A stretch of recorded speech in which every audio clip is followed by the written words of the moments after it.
नमस्कार दोस्तों, कैसे आप सब। आप सभी ने कक्षा 11 में अध्याय 16 में भाग 7 तक देखा था। भाग 7 के बाद अब उसके आगे के टॉपिक्स को हम भाग 8 के अंतर्गत पढ़ेंगे। तो टॉपिक शुरू करने से पहले भाग 7 में जो आपसे क्वेश्चन किया गया था उसके आंसर्स देख लेते हैं। सबसे पहले मैंने आपसे क्वेश्चन किया था, हमारी जिह्वा मुख गुहा से किस संरचना द्वारा जुड़ी होती है। तो फ्रेनुलम द्वारा जिह्वा यानी जीभ मुख गुहा से जुड़ी होती है। दूसरा क्वेश्चन आपसे किया गया था कि मुख गुहा के पिछले भाग में जो कि कोमल भाग होता है उसमें एक प्रवर्ध होता है, उसे क्या कहते हैं। तो उसे अधिजिह्वा या इंग्लिश में युवुला कहते हैं। नेक्स्ट क्वेश्चन किया गया था कि गर्तदंती व्यवस्था किसे कहते हैं। तो दांतों की यह व्यवस्था गर्तदंती, इसमें जब दांत जबड़ों के सॉकेट में स्थित होते हैं तब इस प्रकार की दांतों की व्यवस्था को हम गर्तदंती या थिकोडोंट कहते हैं। नेक्स्ट क्वेश्चन किया गया था कि द्विबारदंती किसे कहते हैं। तो जब जीवन काल में 2 बार दांत निकलता है तो इसे हम द्विबारदंती या डाइफायोडोंट कहते हैं। एक पहले जो दांत निकलता है वह अस्थायी या दूध का दांत कहलाता है, टेम्पररी या मिल्क टीथ, और जो दूसरा निकलता है मतलब उसी का स्थान लेता है स्थायी दांत, जिसे हम परमानेंट टीथ कहते हैं। नेक्स्ट क्वेश्चन किया गया था कि मनुष्य में कितने प्रकार के दांत पाए जाते हैं, उनके नाम क्या हैं। तो मनुष्य में 4 प्रकार के दांत पाए जाते हैं, आपको याद हो गया होगा नाम, इंसाइजर, कैनाइन, प्रीमोलर और मोलर। नेक्स्ट क्वेश्चन आपसे किया गया था कि मनुष्य में दंत सूत्र बताइए और बच्चों में दंत सूत्र बताइए। तो वयस्क मनुष्य का जो दंत सूत्र होता है वो है 2123/2123 × 2। बच्चों में दंत सूत्र होता है 2102/2102 × 2। लास्ट क्वेश्चन आपसे किया गया था कि टॉन्सिलाइटिस किसे कहते हैं। तो मैंने बताया था कि मुख गुहा में पीछे भाग में टॉन्सिल्स पाए जाते हैं, जिनमें कभी जीवाणु के संक्रमण से या किसी विषाणु के संक्रमण से टॉन्सिल में सूजन आ जाता है, इसी को हम टॉन्सिलाइटिस कहते हैं। तो इतने क्वेश्चन पूछे गए थे जिनके आंसर्स मैंने आपको बता दिए। अब आते हैं हम भाग 8 के टॉपिक पे, जो कि उससे आगे के टॉपिक है। मैंने आपको दांत के बारे में बताया था। दांत 4 प्रकार के होते हैं। कौन कौन से, एक बार फिर से रिपीट करते हैं। कृंतक, रदनक, अग्रचवर्णक और चवर्णक। जहाँ तक हो सके आप इंग्लिश ही याद करें नामों को, ये सब हिंदी आगे आपको फ्यूचर नहीं है। अगर आपको MBBS करना है तो भी इंग्लिश में पढ़ोगे, BSc करना है तो भी इंग्लिश में ही पढ़ोगे, वो बेनिफिशियल होगा। हिंदी पे ज़्यादा जोर मत दीजिएगा। कृंतक यानी इंसाइजर, बहुत लोगों का ये कन्फ्यूज़न है कि नीट का एग्ज़ाम हिंदी में नहीं होता। मैं आपका ये डाउट क्लियर कर दूं कि नीट का एग्ज़ाम आप हिंदी में भी दे सकते हैं और आप चाहें तो इंग्लिश में भी दे सकते हैं, और आप चाहें तो हिंदी इंग्लिश दोनों में दे सकते हैं। आपके ऊपर डिपेंड करता है। जब आप नीट का फॉर्म भरते हैं तो वहाँ पर आपको लैंग्वेज सिलेक्शन के लिए पूछा जाता है। अगर लैंग्वेज सिलेक्शन में आपने इंग्लिश भरा है तो आपका जो एग्ज़ाम पेपर होगा वो सिर्फ इंग्लिश में होगा, और अगर आपने पेपर लैंग्वेज में हिंदी सेलेक्ट किया है तो आपका जो एग्ज़ाम पेपर होगा नीट का वो हिंदी में भी होगा क्वेश्चन, और उसके बगल में इंग्लिश भी लिखा होगा। ठीक है, तो यह ध्यान रखेंगे कि नीट का एग्ज़ाम सभी लोग दे सकते हैं, हर स्टूडेंट दे सकता है। आप हिंदी में देना चाहते हैं तो हिंदी में दीजिए, इंग्लिश में देना चाहते हैं तो इंग्लिश में दीजिए। रदनक को कहा जाता है कैनाइन, अग्रचवर्णक यानी प्रीमोलर, चवर्णक यानी मोलर। कृंतक की संख्या कितनी होती है। अगर हम हाफ जॉज में देखें, अगर हमारे ये एक जबड़ा है तो 1 2 3 4 5 6 7 8 दांत आधे जबड़े में होता है, और 8 दांत आधे जबड़े में, 1 2 3 4 5 6 7 8। ठीक है, तो इसमें आप देखेंगे तो शुरुआती 2 आधे जबड़े की बात कर रहे हैं, अभी आधा हम छोड़ देंगे, आधे जबड़े की बात कर रहे हैं, ऊपर के आधे जबड़े की बात कर रहे हैं। तो आधे जबड़े में शुरुआती 2 दांत जो होता है वो क्या कहलाता है, इंसाइजर। आपको हमने बताया था ना डेंटल फार्मूला 2123/2123 × 2। तो यहाँ पर हमें ये देखना है 2123 क्या है, तो 2 क्या है, इंसाइजर। ये दांत है, 2 दांत शुरुआत में पाए जाते हैं इंसाइजर। एक जो होता है वो क्या है, कैनाइन। ठीक है, एक क्या है, कैनाइन। फिर जो 2 दांत आते हैं उसे क्या कहते हैं, प्रीमोलर, और फिर लास्ट के जो 3 दांत होते हैं उसे कहते हैं मोलर। अब इधर का बचा आधा भाग, फिर देखिए 2 क्या है, इंसाइजर। ये दोनों दांत क्या कहलाते हैं, इंसाइजर। ये एक क्या है, कैनाइन। ये 2 क्या हैं, प्रीमोलर। लास्ट के जो 3 दांत बचे हैं वो क्या है, मोलर। समझ में आया। आधे दांत में की व्यवस्था आपको दंत सूत्र में बताई जाती है। अब अगर आप इसी को पूरा कर लें तो अब नीचे का दांत कंप्लीट हो जाएगा। ठीक है, इसको आप देख लीजिएगा। मेरे कहने का मतलब ये है कि ये सारी चीज़ें आपको समझ में आनी चाहिए, डाउट नहीं होना चाहिए। अगर अब आपसे अगर कोई पूछे, घुमा के पूछ ले कि हमारे मुख गुहा में कितने इंसाइजर दांत यानी कितने कृंतक दांत होते हैं, तो बता पाएंगे? ईजी है। आपने याद किया ये दंत सूत्र, तो ये मत कहिएगा कि 2 ही इंसाइजर पाए जाते हैं। आपसे पूछा गया है पूरे मुख गुहा में कितने इंसाइजर दांत पाए जाते हैं। चलिए गिन लीजिए। 2 इधर हैं हाफ, 2 इधर हैं इंसाइजर, है ना। तो 2 2 4, 4 ऊपर और 4 नीचे, यानी मुख गुहा में कुल कितने इंसाइजर दांत हैं? 8। समझ में आया? इसी तरीके से आपको कैनाइन का संख्या पूछा जाए तो कैनाइन कितना है? 1 कैनाइन इधर है, 1 कैनाइन इधर है, फिर 1 कैनाइन इधर भी होगा, 1 कैनाइन इधर, यानी 2 ऊपर है 2 नीचे। कितने हो गए? देखिए 8 हो गया टोटल इंसाइजर और प्लस 2 2 4 हो गया कैनाइन। पूरे मुख गुहा की बात कर रहे हैं। प्रीमोलर को देखिए 2 इधर है, 2 इधर है, फिर इधर भी 2 होगा, फिर इधर भी 2 होगा, यानी 4 ऊपर है 4 नीचे, यानी हो गया इसकी संख्या भी 8। प्रीमोलर कितने हैं? 8। अब देखिए 3 इधर है मोलर, 3 इधर है मोलर, फिर इधर भी 3 मोलर, नीचे भी 3 मोलर इस साइड में, तो 3 इधर 3 इधर, 3 नीचे 3 नीचे इस साइड, 6 6 12, 12 क्या है? मोलर दांत हैं।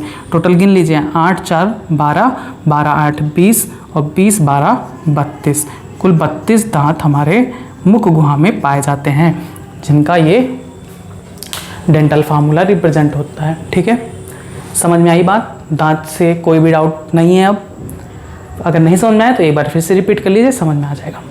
अब आइए हम देखते हैं एक दांत का इंटरनल स्ट्रक्चर। आखिर दांत को काट कर देखते हैं कि इसके अंदर क्या क्या चीज़ें पाई जाती हैं। ठीक है, ये एक दांत है जिसको हमने काट रखा है, आपको अंदर की चीज़ें दिखाने के लिए इस तरह से काट रखा है। आप जब दांत को देखेंगे तो इसके 3 मेन भाग होते हैं। कौन कौन से? एक तो क्राउन होता है जिसे हम कहते हैं शिखर, जो बाहर की तरफ होता है, बाहर की निकला हुआ। जी है, हम देख सकते हैं।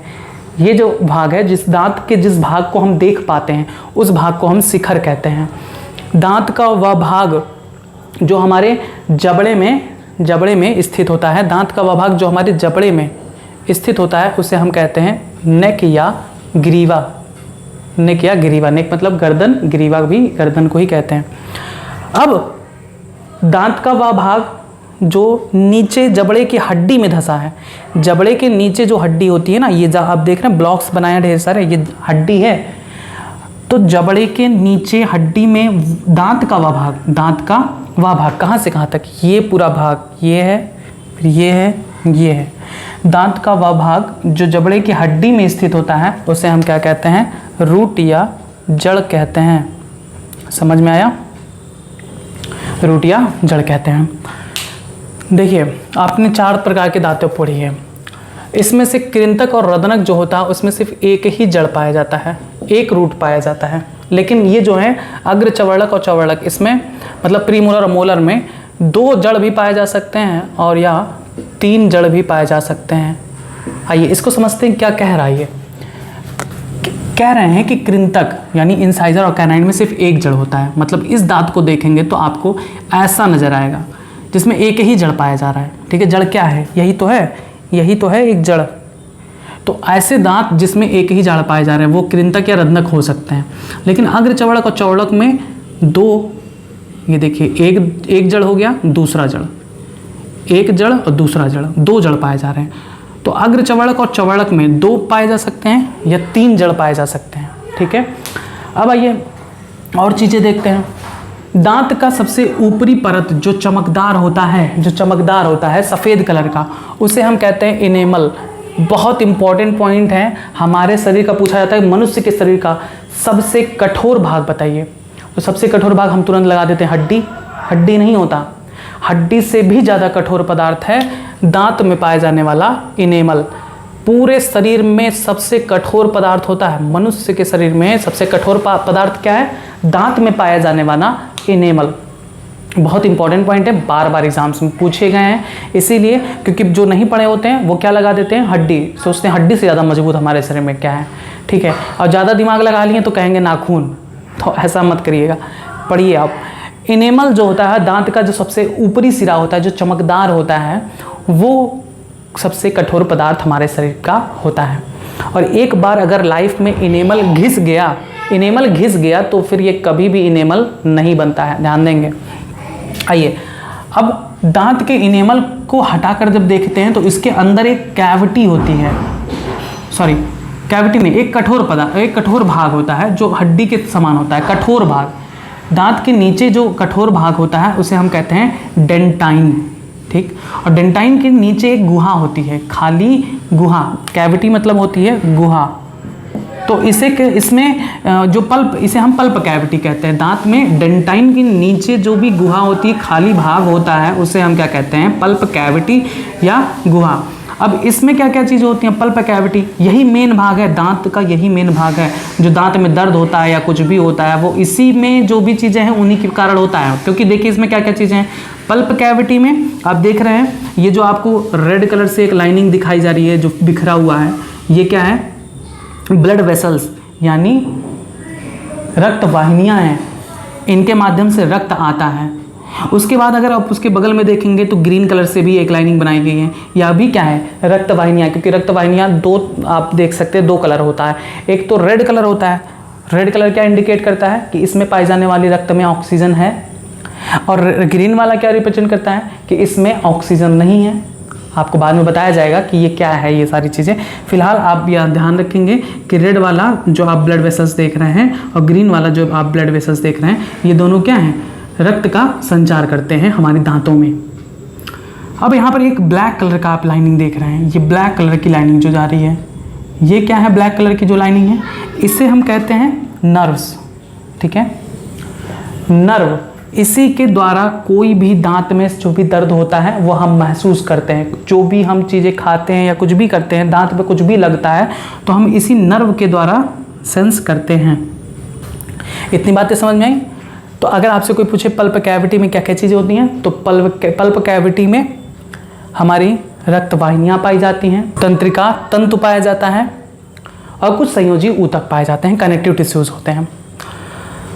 अब बात करते हैं हम एक टॉपिक, जब उम्र बढ़ जाती है, उम्र बढ़ने के साथ साथ दांत खराब होने लगते हैं। तो दांत खराब जब हो जाते हैं तो आपने एक नाम सुना होगा, RCT करा दिया जाता है। इसे कहते हैं रूट कैनाल ट्रीटमेंट। एक्चुअली होता क्या है, उम्र बढ़ने के साथ साथ इनेमल घिस जाता है, ये परत जब हट जाती है, ध्यान देंगे धीरे धीरे। आप ये फिगर पहले बना लीजिएगा फिर, ठीक है। अभी मैं इसको थोड़ा सा इरेज करने जा रहा हूँ। इनेमल धीरे धीरे घिस जाता है, हमें पता तो चलता नहीं है क्योंकि इसमें कोई दर्द नहीं होता। फिर धीरे धीरे डेंटाइन भी घिस जाता है, और डेंटाइन घिसने के बाद यहाँ पर ये चीज़ें खुल जाती हैं। दांत में मान लीजिए कि इतना है, इतना पोर्शन है, ठीक है, वहाँ पर कहीं पे बीच में कोई दरार पड़ गया किसी भी तरीके से, घिसने की वजह से कुछ भी, तो हम जो भी चीज़ें खाते हैं वो खाने वाली जो भी पदार्थ है वो कहाँ चली जाती है, इन पल्प कैविटी में आ जाती है। और इन्हीं पल्प कैविटी में खाने के पदार्थ के आने से सड़न होने लगता है। और ये जो आप देख रहे हैं नर्व यानी तंत्रिका तंतु लगातार हमें इम्पल्स भेजते रहते हैं कि यहाँ पर कुछ गड़बड़ है और हमें दर्द हो रहा है, दर्द का अनुभव कराते हैं, ये बताने के लिए कि यहाँ पर कुछ गड़बड़ हो रहा है, सड़न चल रहा है। तब ये जो RCT कराई जाती है उसमें क्या किया जाता है, RCT में इस दांत में थोड़ा सा होल किया जाता है जहाँ तक पल्प कैविटी मिल जाए, और उसके बाद एक मशीन से इन सभी नर्व इम्पल्सेस, ब्लड कैपिलरीज, इन सभी को क्या कर दिया जाता है, नष्ट कर दिया जाता है, ठीक है। मशीन द्वारा इन सभी को नष्ट कर दिया जाता है। अब जब इसे नष्ट कर देंगे तो जब कोई भी करंट सप्लाई नहीं हो रही है, मतलब इम्पल्स नहीं जा रहे हैं, करंट नहीं होता है, कहने का सेंस ये है कि इम्पल्स जिसके द्वारा, संवेग जिसे हिंदी में कहते हैं, जिसके द्वारा हम किसी भी चीज़ को अनुभव करते हैं, तो दांत से इम्पल्स कहाँ जाते हैं, हमारे दिमाग में, किसके द्वारा, अभी जो बनाए थे नर्व्स जो बनाए थे जो यहाँ तक जाती हैं, उनके द्वारा उसका दर्द हमारे दिमाग तक जाता है, पता चलता है कि हमें यहाँ पर दर्द हो रहा है, हम अनुभव कर पाते हैं। तो जब इन नर्व को ही काट के हटा दिया जाता है तो अब कुछ है यहाँ पर जो इनके दर्द का अनुभव हमारे दिमाग को पहुँचा पाए, नहीं, अर्थात दर्द क्या हो जाता है, हमेशा के लिए ख़त्म हो जाता है। लेकिन ये दांत भी क्या हो गई, अब ये पूरी तरीके से नकली दांत कहलाएगा, इसमें कुछ भी नहीं है। अब जब तक ये दांत चल पाएगा तब तक चलेगा और उसके बाद ख़त्म कहानी। मतलब इनको काटने के बाद ये दांत पूरी तरीके से नकली दांत के समान हो जाते हैं। ठीक, ये कराया जाता है रूट कैनाल ट्रीटमेंट जब आखिरी देखा जाता है कि दांत को बचाना मुमकिन नहीं है, या तो इसको उखाड़ दिया जाए और या तो फिर RCT के द्वारा ट्रीट कर दिया जाए।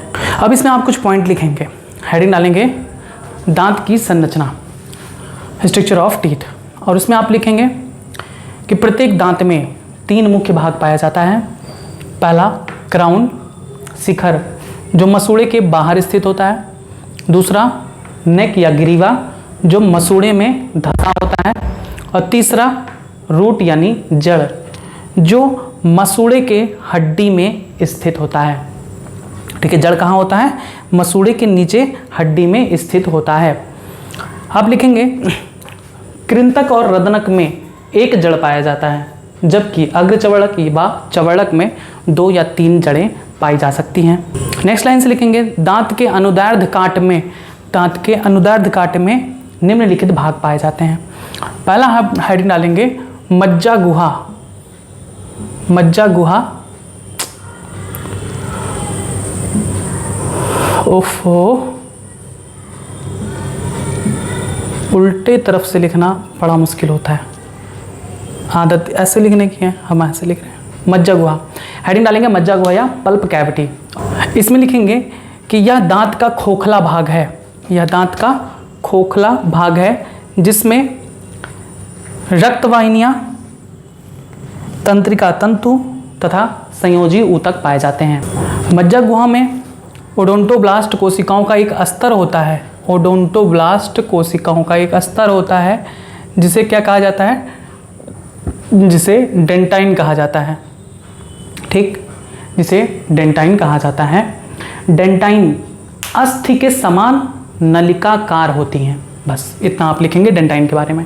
डेंटाइन अस्थि के समान होती हैं, मतलब हड्डी की समान होती हैं और नलिकाकार होती हैं। दूसरा हेडिंग डालेंगे इनेमल, और लिखेंगे कि यह ग्रीवा यानी यहाँ तक ग्रीवा व शिखर पर सफ़ेद रंग के चमकीला कठोर भाग होता है। फिर आगे लिखेंगे कि इनेमल शरीर का सबसे कठोर पदार्थ होता है, यह कैल्शियम फास्फेट तथा कैल्शियम कार्बोनेट का बना होता है।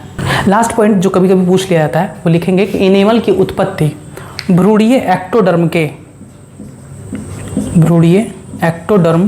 के एमिलोब्लास्ट कोशिकाओं से होता है। एमिलोब्लास्ट कोशिकाओं से होता है। भ्रूणीय एक्टोडर्म में मैंने आपको बताया था 3 स्तर होती है ना, एक तो एक्टोडर्म जो कि बाह्य परत है, मेसोडर्म मध्य परत और एंडोडर्म जो कि अंतः परत होती है।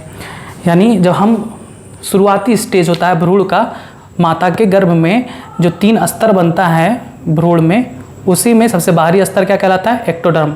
तो एक्टोडर्म में ही एक कोशिका होती है जिसे कहते हैं एमिलोब्लास्ट, उससे हमारे दांत के इनेमल का निर्माण होता है। तीसरा हेडिंग डालेंगे सीमेंट, सीमेंटम जिसे कहते हैं इंग्लिश में, हिंदी में लिखेंगे सीमेंट। ये घर बनाने वाला सीमेंट नहीं है, ये दांत के लिए है। तो आप लिखेंगे इसमें कि यह ग्रीवा और जड़ के नहीं, ग्रीवा जड़ तथा हड्डी के बीच, यानी आप देख रहे हैं ये भाग ग्रीवा है, ये भाग पूरा जड़ है और ये हड्डी है। हड्डी के बीच इधर देखिए ये सीमेंटम यहाँ पर दिखाएगा ना, ये भाग क्या है? सीमेंटम है। तो जो ग्रीवा है और ये ये ग्रीवा है, ये आपका जड़ है। जड़ और हड्डी के बीच एक कठोर पदार्थ होता है, यही ग्रीवा जड़ और हड्डी के बीच एक कठोर पदार्थ होता है, इसी को हम क्या कहते हैं? सीमेंट कहते हैं। यह दांत के जड़ को जब मसूड़े के हड्डी में जमाए रखता है। बस ये हो गया आपका दांत के बारे में संपूर्ण जानकारी। इससे आगे जब आप BDS की पढ़ाई करेंगे तब वहाँ पर आपको बताया जाएगा। अब कुछ पॉइंट आप लिखेंगे जिह्वा के बारे में, तो आप हेडिंग डाल लीजिए जिह्वा, जिसे सामान्य भाषा में हम लोग जीभ कहते हैं, जीभ, इसे सही रूप में जिह्वा कहा जाता है, इंग्लिश में इसे कहते हैं टंग। टंग के बारे में लिखेंगे टंग या जिह्वा स्वतंत्र रूप से घूमने योग्य एक पेशीय अंग है जो मुख गुहा के आधार से फ्रेंडुलम द्वारा लगा रहता है। आगे लिखेंगे जिह्वा पर सल्की एपिथीलियम का श्लेष्मिक आवरण होता है, यानी उसमें से श्लेष्मा का स्राव, म्यूकस का स्राव होता रहता है। जिह्वा के अग्र 2/3 भाग पर, यानी आगे के 2/3 भाग पर, उसके ऊपरी सतह पर छोटे छोटे अंकुर होते हैं तथा शेष भाग में, मतलब जीभ के बाकी सभी भाग में लसिका गांठें होती हैं जिन पर स्वाद कलिकाएं यानी टेस्ट बड्स पाई जाती हैं जो हमें स्वाद का अनुभव कराती हैं, और इन्हीं गांठों की वजह से जीभ की सतह खुरदुरी प्रतीत होती है। नेक्स्ट हेडिंग डालेंगे जीभ का कार्य। तो लिखेंगे जीभ स्वाद की जानकारी के अलावा भोजन में लार के मिश्रण तथा भोजन को दांत की ओर ढकेलने, जिससे दांत द्वारा उसे अच्छी तरीके से चबाया जा सके, में मदद करता है। ये क्वेश्चन पूछा गया है।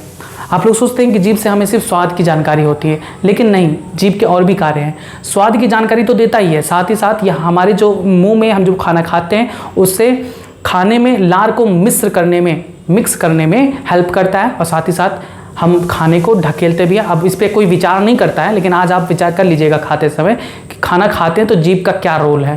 स्वाद की जानकारी तो देता ही देता है, साथ ही साथ लार को भोजन में मिक्स करने तथा भोजन को दांतों की तरफ धकेलने, जिससे उसे आसानी से चबाया जा सके, में मदद करता है। बस आज के टॉपिक में बस इतना ही। आज के टॉपिक में अपने दांत के बारे में सीखा और उसके बाद जिह्वा के बारे में जाना। आज के टॉपिक में जो भी बताया गया वो सब आप एकदम रट ला लेंगे, क्योंकि आपके डेली लाइफ में भी आपके आता है कि दांत की संरचना क्या होती है, क्यों दर्द होता है, क्या चीज़ें हमें सावधानी बरतनी चाहिए। अब दांत को जब ब्रश करते हैं तो इतना तेज़ भी ना ब्रश करने लगे कि धीरे धीरे इनेमल घिस जाए।